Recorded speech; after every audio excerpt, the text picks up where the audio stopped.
한번 해주시죠.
네, 장소가 불편한 관계로 서신 채로 명진 스님께 3대1을 올렸습니다.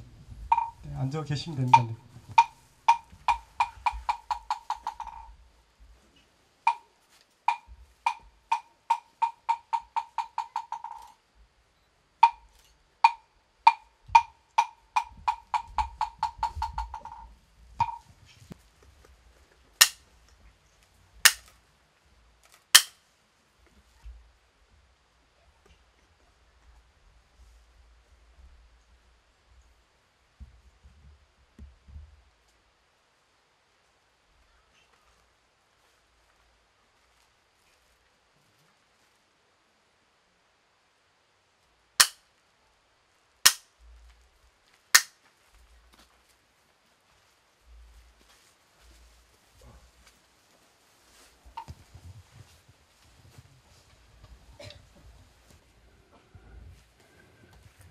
오래간만이죠?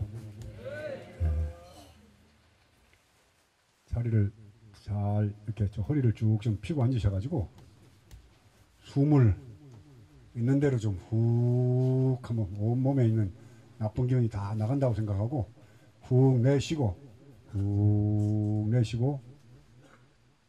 다음에 훅 한번 들이쉬십시오. 훅 한번 숨을 여기 배꼽 아래까지 숨이 내려간다고 생각하면서 숨을 한번 쭉 들이셨다가 다시 한번 한번 내쉬어 보십시오. 한 3~5번 그렇게 하셔가지고 눈이 조금 시원해지는 느낌이 드는 분들도 있을 겁니다. 잠이 확 달아나기도 하고. 호흡이 굉장히 중요합니다. 호련히 이제 결제한 거 결제를 들어와서 석 달을 지내고 여러분들과 또 이렇게 만나니까 어제부터 잠을 또 제대로 못 자겠더라고요. 무슨 말을 하고 어떻게 지내나.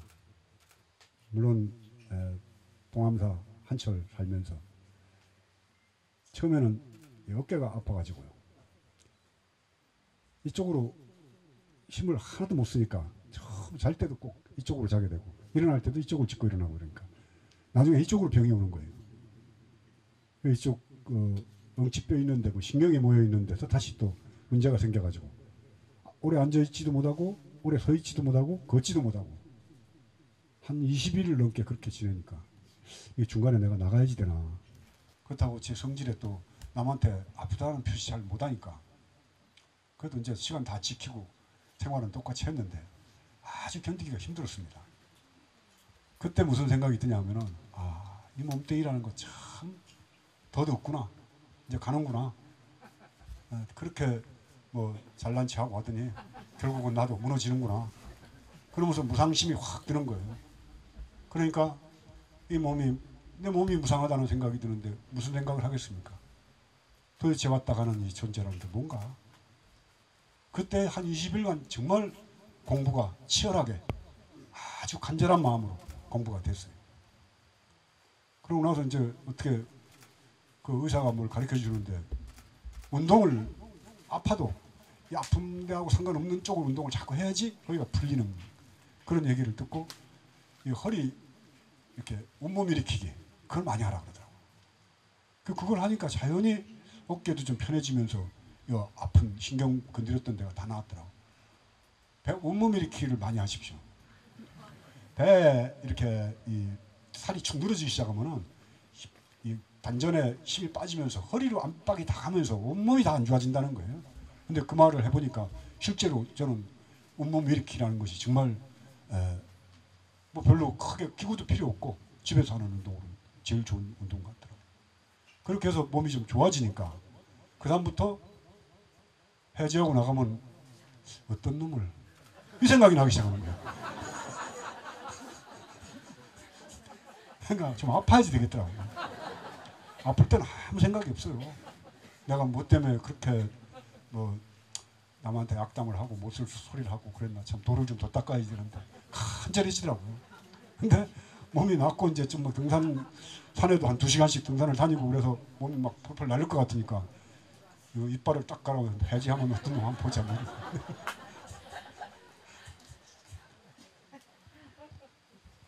사실은 정말 해제하고 나와서는 오직 부처님 말씀만 갖고 여러분들과 만나고 여러분들과 대화를 나누고 그렇게 하려고 아주 독하게 마음 먹었습니다. 근데 오늘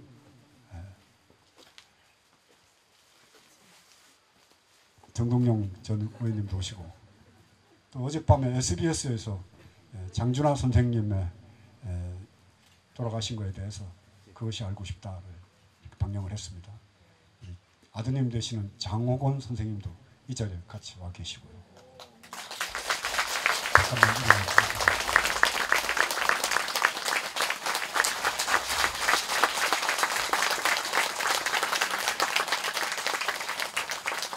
또 우리 불교계에서는 참 안타까운 게 비구 대처 정화 과정에서 일제 때는 거의 결혼을 했습니다.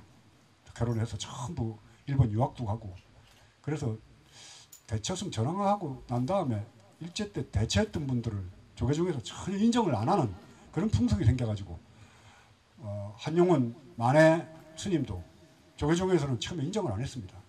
문단에서 이 문학하는 그런 그 문학가들이 우리 만해 스님을 이제 거기는 만해 스님이라고 안 합니다. 한용운 선생, 만해 선생이라고 그러지 스님이라고 잘 안 붙여요. 왜냐하면 조계종에서 상무시했기 때문에.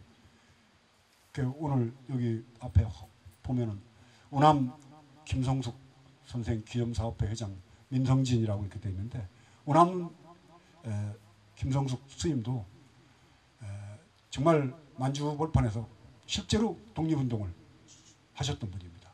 스님의 신분으로 봉선사 스님인데 그래서 지금 독립유공자들 묘역에 현충원에 이렇게 안장이 되셨죠. 그것도 뭐 오랜 세월이 지나서 우리는 우리 스님들 선배들이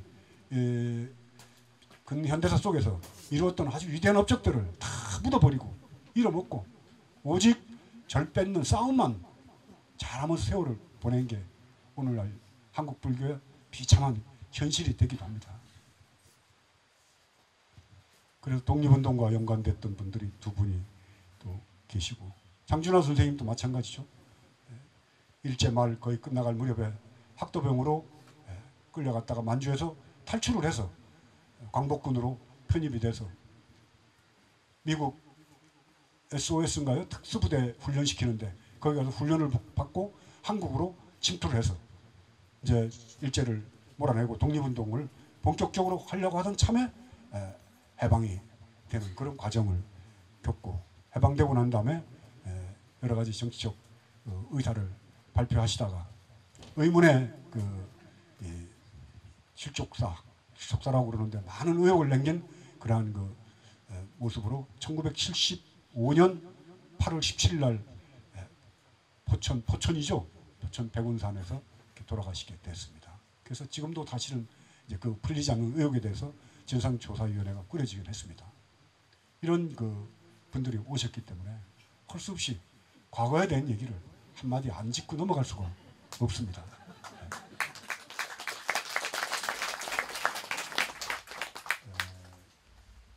또 올해 12월 달에 대선이 있잖아요. 선거가 있는데 누가 저한테 권하기를 단지불회가 잘 되려면은 절대 정치적 발언을 하지 마라.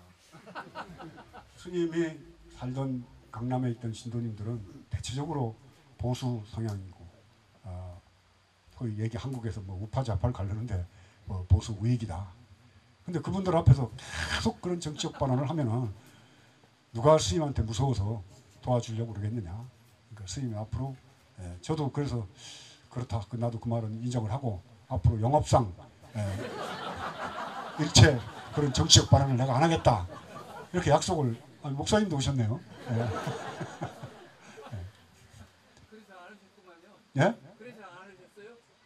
아니 결제 중에는 할 수도 없었잖아요. 그렇게 다짐을 하고 해서 단지불의 번영을 기하기 위해서 독한 마음을 먹었습니다. 먹기는. 그런데 그렇잖아요. 여기는 뭐 다음 대선에 한나라당에 지금 박근혜 그 후보를 찍으려는 분도 와 있고, 또 어떤 분들은 좀 야권 단합이 되면 누굴 하나 찍겠다고 와 있는 분들도 있는데, 박근혜 대표를 내가 지지한다고 그러면은 야당 쪽에 있는 분들이 싫어할 거고, 여당 쪽을 지지하는 분들을 지지한다 그러면 박근혜 후보를 지지하는 분들이 싫어할 거 아니에요? 그죠? 그래요? 그거 보세요. 누구를 지지하는 거 이런 거는 옳지 않지만은 역사에 옳고 그름은 우리가 알고 넘어가야 됩니다. 역사에 대한 올바른 인식과 과거에 대한 반성이 없이는 앞으로 미래를 열어나갈 수가 없습니다. 역사가 비틀린 역사를 그대로 두었기 때문에 오늘날 한국 사회가 도덕이 무너진 사회, 파렴치한 사회, 정말 대통령이 될래야 될 수 없는 사람이 대통령이 될 수도 있는 그런 나라가 돼버린 게 과거에 대한 철저한 자기 반성을 하지 않았기 때문에 그래 된다고 저는 봅니다. 그래서 기본적인 양심과 기본적인 도덕성이 갖춰지지 않은 사람이 아무리 관세음보살을 부르고 아무리 아미타불을 부르고 아무리 참선을 하고 연불주력을 해도 극락은커녕 지옥도 제대로 가지 못할 정도의 죄업을 짓게 되는 거기 때문에 기본이 있어야지 돼요. 기본. 뭐를 믿는 건 중요한 게 아닙니다. 하나님을 믿든지 부처님을 믿든지 기본적인 양심을 가진 인간이 먼저 돼야지 됩니다. 숭악한 나쁜 짓을 하면서 교회에다 헌금 많이 내고 절에다 시주 많이 해서 만약에 좋은 곳을 간다면 하나님이나 부처님이 나쁜 놈들한테 뇌물을 받은 뇌물죄에 해당돼요. 구속 수사를 해야지 돼요.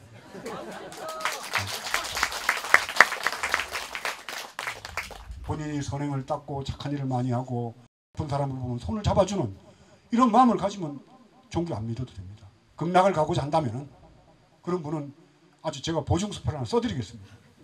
교회 안 가고 절에 안 나와도 선한 행위를 통해서 내 업이 맑아지고 내 스스로가 내 행위를 내 스스로가 참 정말 부처님이 되고 내 스스로가 보살이 되는 행위를 닦는데 무슨 극락 가는 거 뭐 지옥 가는 걸 걱정을 하겠어요.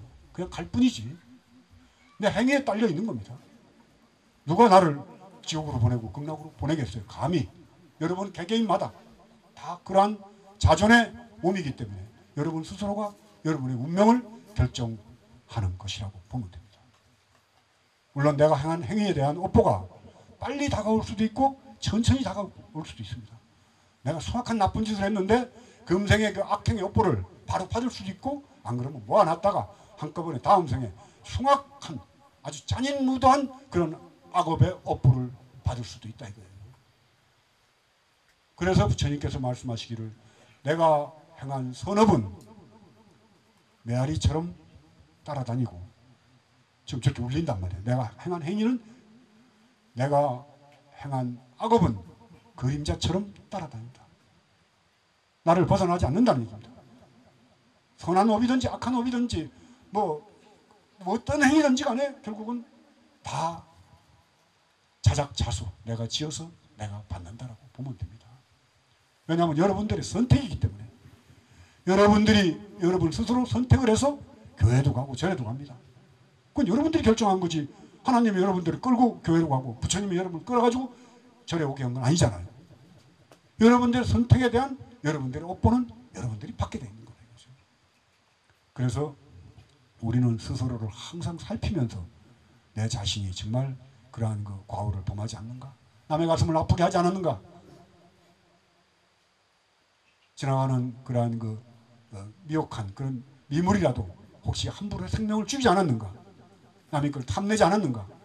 항상 살피고 돌이켜 보는 그것이 염불이고 기도고 참선이고 그것이 불공인 겁니다.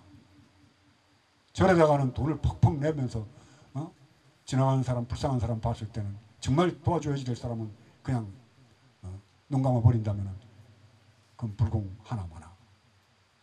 전철 같은 데서 힘들어가지고 막 그저 몸이 아파가지고 노인네가 서 있는데도 잠잔치 하고 눈 질끈 감고 있으면 그 사람 불공해봐야 소용이 없습니다.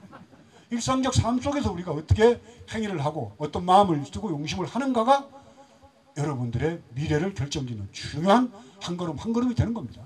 그런 것이 한 땀 한 땀, 한 생각 한 생각이 모여가지고 여러분들의 전체 운명을 만들어가는 것이기 때문에 그래서 제가 말씀드린 과거에 대한 행적에 대한 반성 없이 미래를 열어갈 수가 없다라고 보는 겁니다.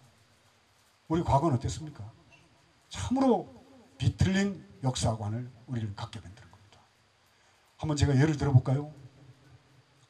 윤봉길 의사가 1907년생입니다. 1907년생입니다.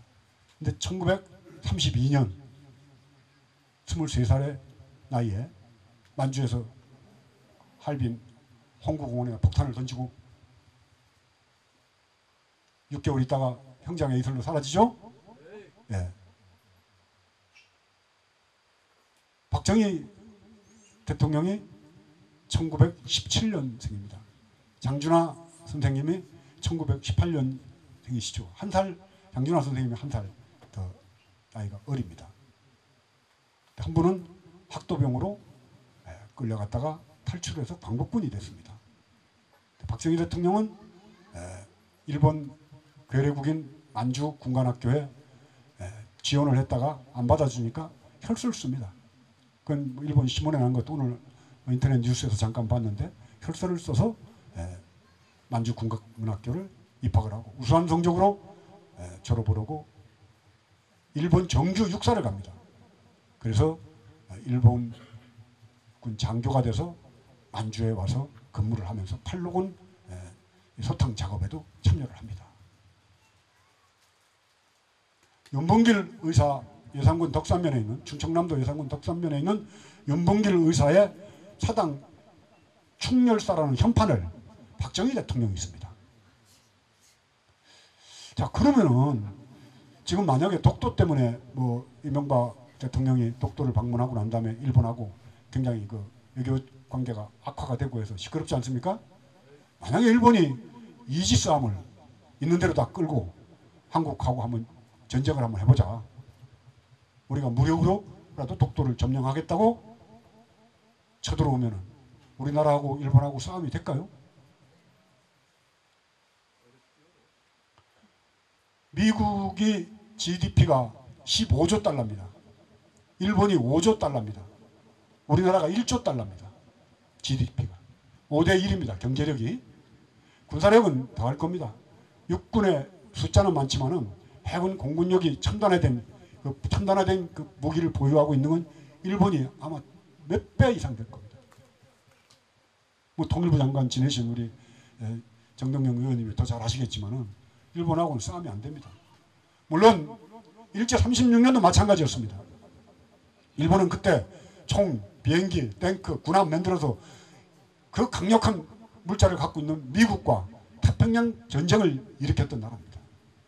그런 나라가 우리나라를 침략할 때 리아카도 하나 못 만들고 자전거도 하나 못 만들던 그런 나라에서 1932년 암흑기에 23살 먹은 청년 윤봉길이 독립이 된다는 희망, 내가 폭탄을 던져서 대한민국이 일제로부터 해방될 수 있다는 그런 희망이 눈꽃만큼도 없을 때 폭탄을 던지고는 일제에 의해서 잡혀가서 죽었던 역사.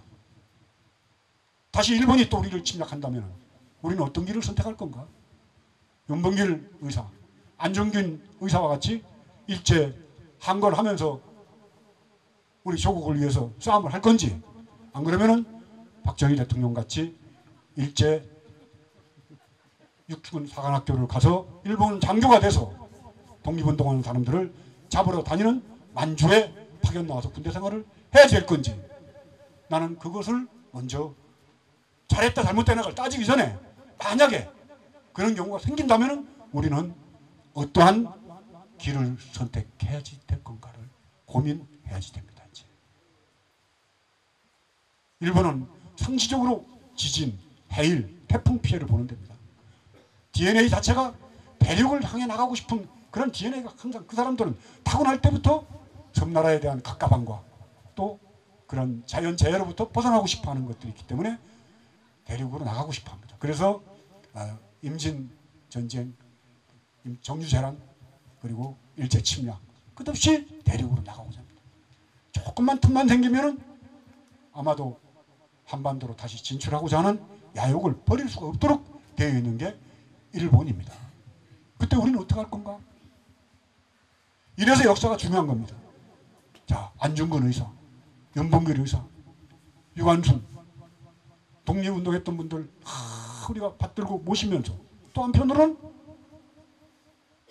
자진해서 혈서까지 쓰면서 일제 그 당시에 일본 군대를 갔던 박정희 대통령을 찬양하고 그분을 존경하고, 대다수의 국민들이 존경하는 대통령을 첫 번째로 박정희 대통령을 꼽습니다.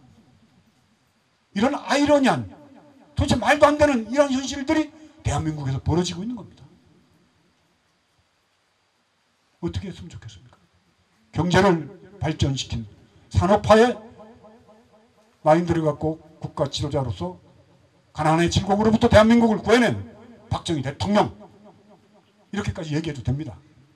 그 밑에는 수없는 노동자와 농민들의 피와 땀이 서려 있지만은, 그러나 지도자의 마인드가 그 나라의 운명을 결정짓는 것이 대통령제이기 때문에 산업화를 일으켜서 대한민국을 보릿고개, 가난의 질곡으로부터 벗어나게 만드는 대통령에 대해서 찬탄을 하면서, 또 한편으로는 일제 장교로서 지원해서 가서 일본 천황에게 충성을 맹세했던 박정희 육군 중위.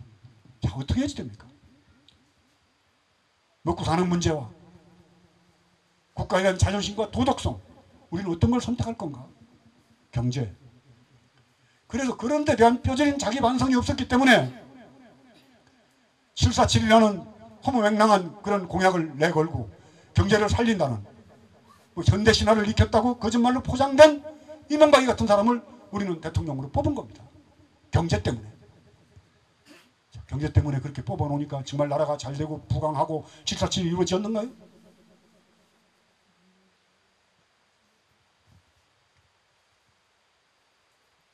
자, 이런 그 도덕과 물질의 욕망의 갈등 속에서 선택, 최소한도 종교인이라면, 스님이라면, 목사라면, 신부라면 물질의 욕망으로부터 벗어나서 그래도 정신세계의 고귀함을 선택하라고 가리키는 것이 저는 옳다라고 생각합니다. 저는 장준하 선생님의 그래서 돌아가실 때 저는 송강사 선방에 75년도 한거를 지낼 때였습니다. 또 그래서 그러한 문제에 대해서 제가 중노릇하면서 깊은 관심을 갖지 않았기 때문에 지나간 오랜 세월이 지나고 난 다음에 그 부분에 대해서 알게 되고 이러면서 참 비극이다. 장준하 선생님 같은 분은 대단한 존경과 참 개운재 선생, 문익환 선생님, 함석헌 선생님, 또 우리 절에는 법정 스님과 함께 더불어 유신 반대를 하면서 원만하고 아주 정말 온화한 인품으로 많은 사람들을 이렇게 화합시키는 그런 능력을 가졌던 분인데, 그분이 의문의 그런 행적 속에 돌아가시게 된 것에 대해서 다시 한번 조사하게 되고, 또 다시 한번 그 원인을 밝히는 것에 대해서는 저는 적극적으로 그걸 밝혀내서 정말 그 당시에 권력으로부터 그런 참 억울한 일을 당하셨다면 그 문제는 국민들이 전체가 다 사과를 해야지 될 문제라고 생각합니다. 국민들이.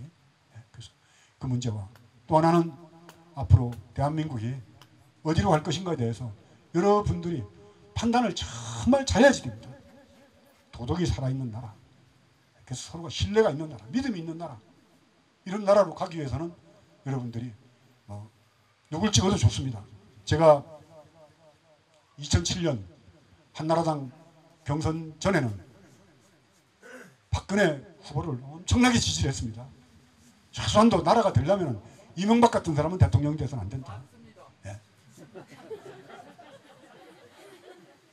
그래서 박근혜 대표가 그 당시에 이제 떨어지고 난 다음에 전화도 한번 오고 저희 방에 와서 차도 한잔 먹고 이제 이런 그 인연은 있습니다. 그러나 여러분들이 이제 그 문제는 잘 판단을 하셔서 국가의 미래를 어떻게 꾸며 나가는 것이 옳을 것인가에 대해서 선거 굉장히 중요합니다. 꼭 투표해야지 됩니다. 그렇죠? 누굴 찍어도 좋습니다. 그러나 투표는 꼭 하도록 그렇게 제가 권하면서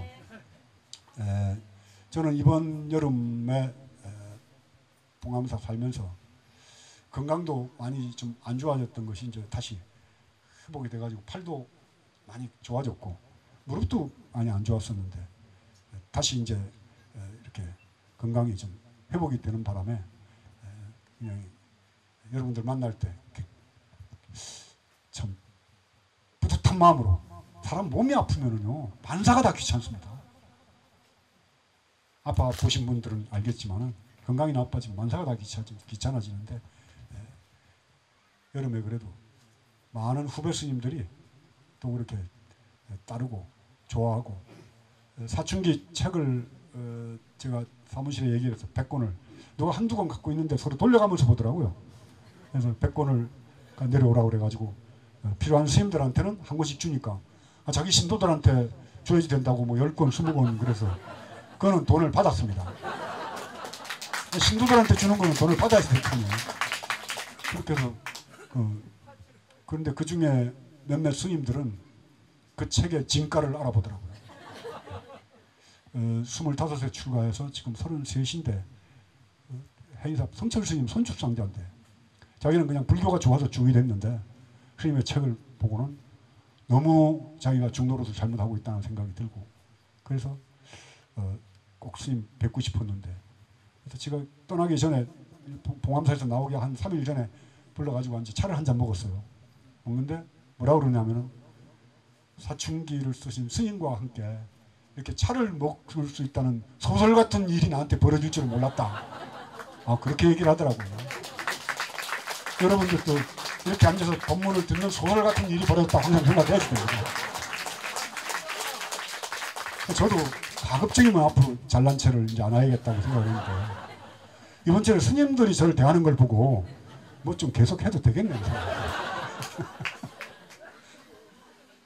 여러 스님들이 아주 후배 스님들이 저하고 비슷한 레벨에 있거나 후배 선배 스님들은 별로 그렇게 탁탁스러워 하지 않아요. 지난번에 왔을 때 법문할 때 제가 거기 앉아 있었잖아요.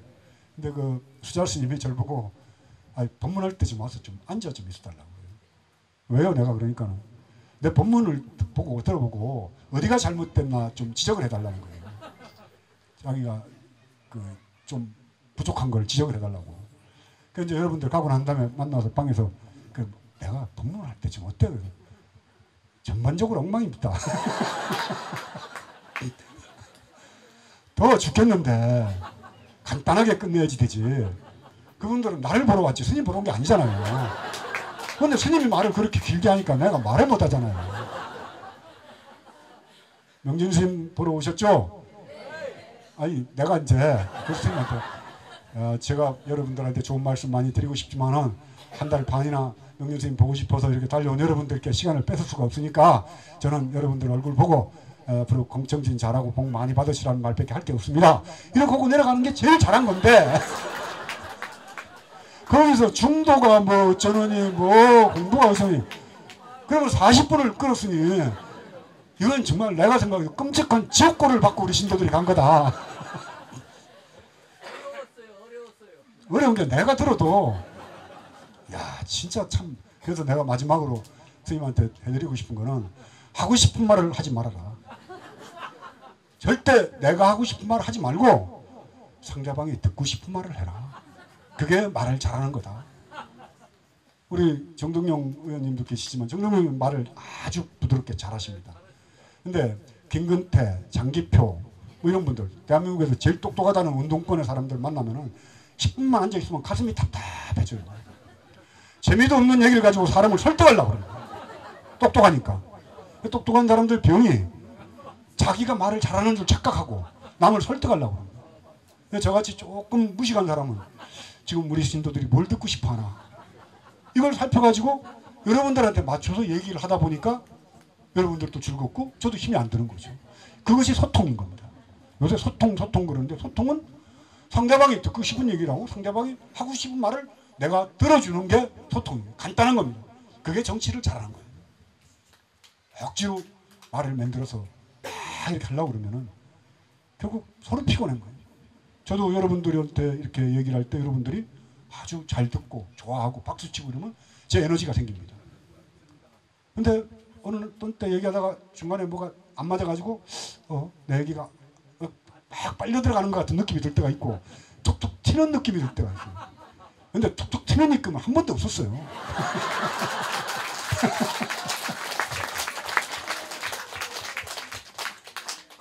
그러면 한 일주일간은 내 얼굴도 환해져요. 실제로. 서로가 이게 아주 소통이 잘 되고 하면은.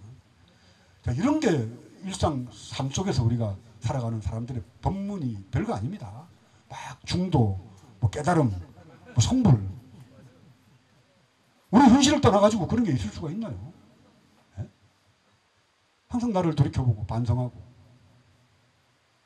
저도 올여름에는 아주 정진하면서 몸이 아픈 그런 거 20일간에 겪었던 제가 그 막 저림들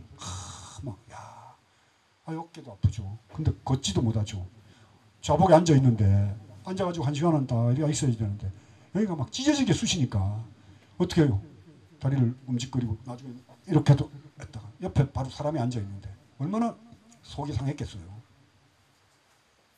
그래서 중간에 가야지 되나? 근데 또 봉암사 도 닦으러 갔다고 신문에 나고 전국에 소문이 났는데 거기 와서 없어봐요. 또 이게 무슨 망신이야. 아니, 살다가 몸이 아프면은 뭐 이제 걸망치고 가기도 합니다. 몸이 아픈데 어떡합니까? 대중초소 폐가 되니까. 야, 이건 가지도 못해. 유명해지면 그래요. 예? 유명해지면 그래요. 예? 유명해지면 그렇습니다. 그러니까 그 유명해지는 게 그래도 많은 분들이 찾아와서 또 격려도 해주고, 사실은 한철 내 면회를 안 하고 지낼 생각을 했는데 다른 그 절에서 뭐 조계사에서 아니면 뭐 능인선원에서도 대중구양을 이렇게 보살들이 몇몇에서 옵니다. 오면은 원주실에 가서 영균스님 만날 수가 없느냐 이렇게 묻고, 그러고는 안 된다 이러면은 그 공양간에 밥 먹고 나올 때 원주실 앞에 기다리고 있습니다. 그랬다가 쫓아와서 인사를 하고 가면 괜찮은데 사진을 찍자 그러니까 그 스타라는 게 괴롭더라고요. 사진 찍고 나면은 처음에는 가만히 찍고 몇 번 그랬는데 저거 만약에 인터넷에 올리면은 그 트위터에 올리면은 우리 단지불에 우리 신도들은 스님 사람 안 만나고 우리도 못 오게 하면서 다른 신도들은 저렇게 만나서 사진 찍고 막 웃고 이런 거 찍은 것도 많거든요. 이러다가 우리 조직이 무너질 것 같아요. 그래서 반철 지나면은 오셔서 저도 보고 싶었고요, 사실은. 그래서 반철 때 비가 너무 와가지고 사실은 더 오랫동안 여러분들과 같이 있고 싶었는데 가시는데 마음이 아주 쓸쓸하더라고. 그래서 올 겨울에 제가 안거를 안 들어갈 겁니다. 어차피 대선도 지금 출마를 지금 뭐 출마는 안 하더라도 하여튼간 뭐 누구를 대통령을 만들어서 국사가 돼야지 되는데 그래서 올 겨울에 날 잡아가지고 봉암사 대중구황을 한번 같이 가자고요. 가서 그 저쪽 암자 이렇게 순례도 한번 하고, 예, 그럴 계획을 머리에 오늘 여름에 비가 와서 일찍 가는 바람에 돌아서서 오면서 겨울 우리 신도님들하고 봉암사 와서 정말 새로운 기운을 받아야겠다는 그런 생각을 했습니다. 자, 보세요. 예? 조금 더 해도 되죠? 그래서 여름에 이렇게 정진을 하다 보니까 그 후배들하고도 이제 그런 공부에 대해서 다들 물으러 와서 저녁에 앉아서 얘기를 하다 보니까 내가 그래서 그런 얘기를 했습니다. 앉아서 정진하는 거를 정진으로 생각하지 말아라. 앉아서는 좀 쉰다고 생각해라. 그리고 일상적 삶 속에서 항상 나는 누구인가에 대한 물음을 놓치지 말아라. 사실 제일 중요한 문제 아니냐. 내가 나를 안다는 게.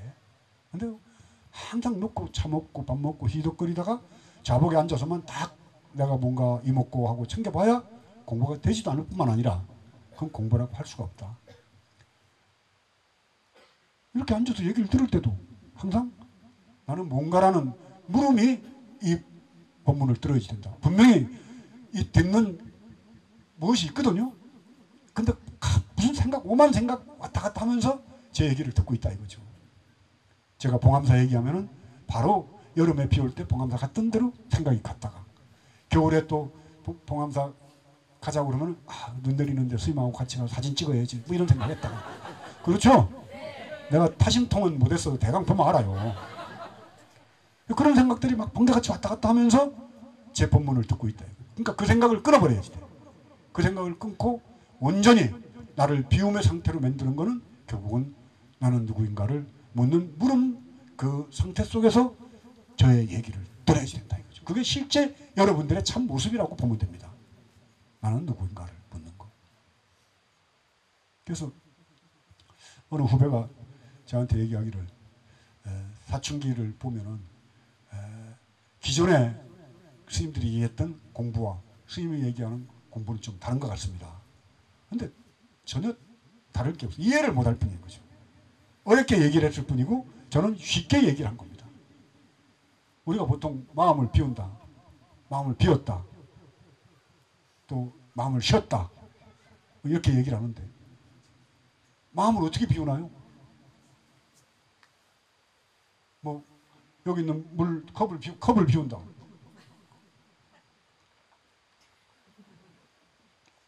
비워졌죠? 마음은 어떻게 비워요? 물처럼 이렇게 부어요 어디다가?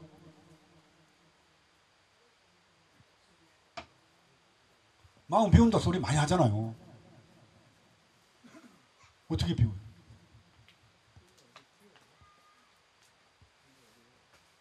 마음 속에 있는 내가 갖고 있는 모든 정보, 지식, 알아진 것들을 그걸 다 쏟아서 비워내버리는 겁니다. 텅 비우는 거, 허공같이 텅 비움으로 만들어내는 게 마음을 비운다고 그러는 겁니다. 어떻게 비워야지 됩니까? 아는 것을 다 버리려면 몰라야지 되잖아요. 그래서 뭐 1700 공안이니 뭐 조주 무자니 무슨 뭐 이런저런 화두 공안이 그 공안의 낙처 그 공안이 그러니까 돌멩이를 던지면은 개는 돌멩이를 따라가고 사자는 돌멩이 던진 사람의 목을 문다고 그랬습니다. 말도 마찬가지예요. 그 말이 가리키는 실제 뜻은 뭔가 낙처 말에 떨어지면 어딘가 달을 가리킨다고 손가락으로 달을 가리키는데 사람들은 달은 안 쳐다보고 손가락만 쳐다본다고 성철 스님 본문에 많이 나오는 얘기입니다. 네. 왜 손가락을 보냐 이 말이에요. 달을 봐야지 되는데 말도 그렇습니다. 화두도 그래요. 화두도 1700 공안도 자 내가 이렇게 앉아 있는데 우리 갑자기 이름이 생각이 안 나네. 아이고 뭐지? 네? 하여튼 그렇다고 치고 스님이 저한테 도강암에 아주 도를 깨달은 훌륭한 스님이 있다고 저를 찾아왔어요. 와서 물을 요구하는데 개가 한 마리 지나가. 그러니까 스님이 저한테 스님 저 개도 불성이 있습니까 없습니까 물었어요. 근데 화엄경에 보면은 만유일체 개유불성이라고 그래놨거든. 일체 모든 뭐 있는 것에는 다 불성이 있다라고 그래놨단 말이에요. 근데 조주스님이 없다고 그랬어요. 무 그랬습니다. 무가 한국말로는 없답니다. 무 그랬어요. 그러니까 부처님은 다 불성이 있다고 그랬는데 왜 조주스님은 개한테 불성이 없다고 그랬을까? 그게 의심이 된 겁니다. 그게 무자 화두입니다. 무자 화두의 근원은 그겁니다.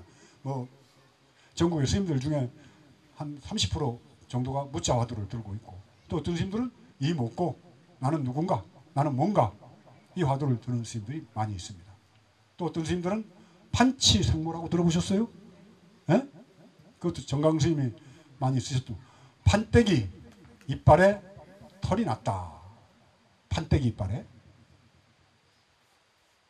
중국에는 이빨이 이렇게 32개인가로 갈라져 있지 않고 그냥 일자로 한 판때기로 되어 있는 이빨을 가진 그 기형이죠. 그런 사람들이 있었던 모양이죠. 그 이빨에 털이 났다.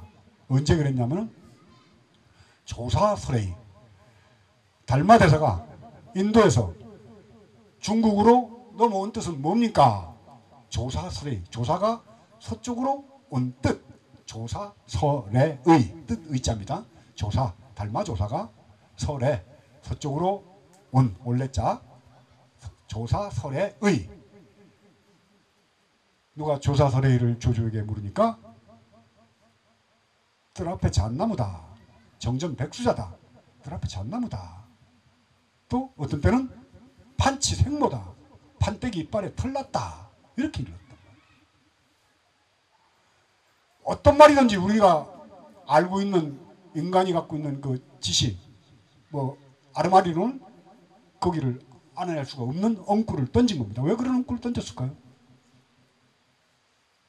여러분들을 모름 속으로 데리고 가기 위해서요. 모름의 세계 속으로 끌고 가는 겁니다. 모든 화두나 모든 공안의 낙천은 여러분들을 모름으로 만드는 거예요. 몰라야지 되기 때문에. 몰라야지만 여러분들이 아는 것을 비워내기 때문에. 이렇게 얘기를 하면은 어떤 스님들은 공안을 그렇게 해석을 해서 가르쳐 주면은 뭐 되냐 이러는데, 막연하게 앉아서 조주무자를 들고 앉아 있는 거, 막연하게 판치생물을 들고 있는 이러한 선방의 가풍 때문에 나는 지금 우리 선원에서 큰 도인이 안 나온다. 간절히 발심을 해서 절에 들어온 사람한테 너 조주 묻자. 조주심이 왜 무락했는가? 걔가 불성이 있다고 딱 했는데 무락했는가? 의심해. 큰 스님이 시킨 대로 해야지 된다. 그래서 조주는 왜 무락했는가? 이러고 다니는 거예요.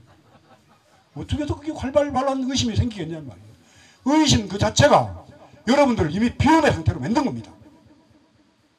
나는 누구인가 물었을 때 아득한 알 수 없음. 허공은 어디서 끝나는가? 아득한 알 수 없음. 시간은 어디서 출발해서 어디로 가는가? 아득한 알 수 없음. 그것뿐입니까? 비 오고 난 뒤에 지렁이가 꾸물꾸물 기어가는데 눈도 귀도 없고 코도 없고 하는 저놈이 어디를 가는가? 난 그게 궁금해요. 조주 스님이 왜 무락했는가 한 것보다는 지렁이가 왜 어딜 저렇게 갈까? 건드리면 엄청 싫어하는데 무슨 작용으로 갈까? 저 움직이면 뭐 때문에 움직이게 만들고 있을까? 꽃은 왜 필까? 나무는 왜 이렇게 파랄까? 전부 의심 아닌 게 없어요. 모르는데 뭐. 그 씨앗 하나에서 어떻게 해서 저렇게 아름다운 꽃이 필까? 참 기기묘묘하다. 그것을 목사님도 계시지만 기독교에서는 하나님에게 다 하나님의 뜻으로, 하나님의 창조로 다 돌립니다. 근데 불교는 그러면 하나님을 만들었으면 하나님은 또 누가 만들었냐? 이렇게 묻는 게 불교입니다. 끝없는 철학적 물음 속에 자기 자신을 비워냄으로써 지혜를 얻어내는 거죠. 비워야지만이 지혜가 나옵니다.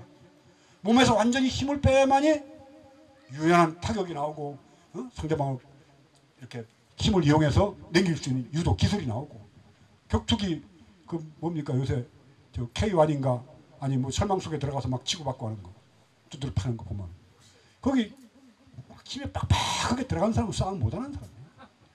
부드러워서 언제든지 상대방이 공격해도 막고 상대방 공격을 이용할 수 있는, 그럼 몸에서 완전히 힘이 빠진 거예요.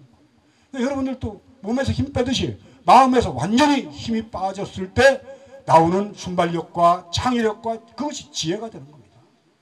지혜로운 눈으로 세상을 보고 지혜로운 행동을 하고 지혜로운 판단을 하면은 그게 관음의 자비행이 되는 거예요.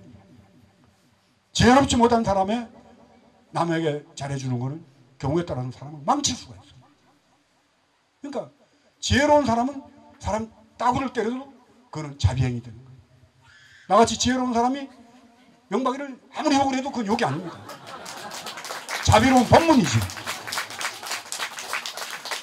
그런 지혜를 읽기 위해서는 여러분들이 마음을 비워야 되는데, 비우는 방법 중에 가장 수승한 방법이 나는 누군가를 물음으로써 끝없는 알 수 없음의 세계로 들어가는 거다 이거예요. 두 번째가 관세음보살을 아무 생각 잡념 다 떨어지게 해놓고 관세음보살만 계속 연불하듯이 연불해가지고 모든 게 비워지고 오직 관음만 남도록 만들어내는 것도 비움의 한 방법입니다. 주욕도 한 방법입니다. 그러니까 부처님법 안에는 버릴 게 하나도 없어요. 내가 쓰기에 딸려 있다는 거죠. 제 여러분들에게 전해드리는 법문이 그 전보다 좀 힘이 좀 있어졌나요? 네. 그렇죠.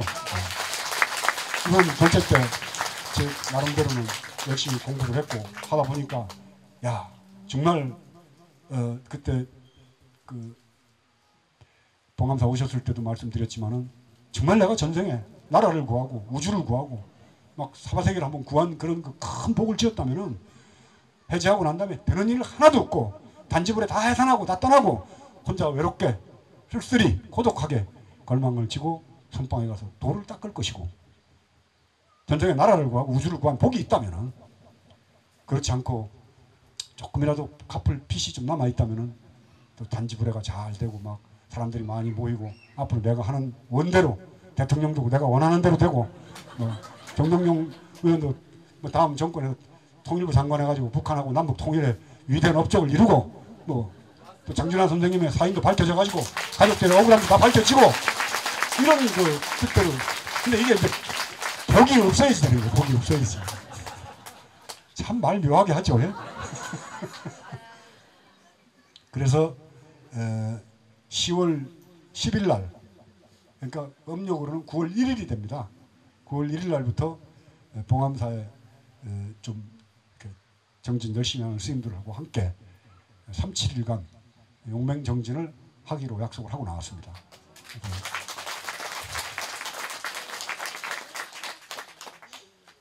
제가 94년도에 동안거 끝내고 바로 보름 있다가 막 제가 이제 막 부추기고 사람들 펌프질을 해가지고 한 30명이 3-7일 용맹정 3-7일간은 이제 잠을 안 자는 겁니다. 그래서 돌아가면서 서로가 이제 잠은 막 이제 경책하고 때리고 하면서 이제 하는, 어떻게 보면은 굉장히 초인적인 그런 그 시간들을 갖게 되는데, 그때도 저는 아주 잘 했어요. 하고는 3-7일 용맹정이 끝나는 날 종단 사태 때문에 서울 놀러 와가지고 결국은 94년도 종단 개혁 때 제가 3-7일 용맹정진 끝나고 나서 올라온 그 힘으로 종단을 한번 뒤집어 엎은 적이 있습니다.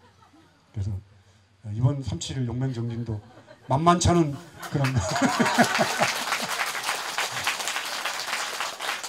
한번 해볼만 합니다. 3-7일 잠 안 자면서 7일 용맹정진을 해인사에서 여러 번 해봤거든요. 근데 어떤 사람은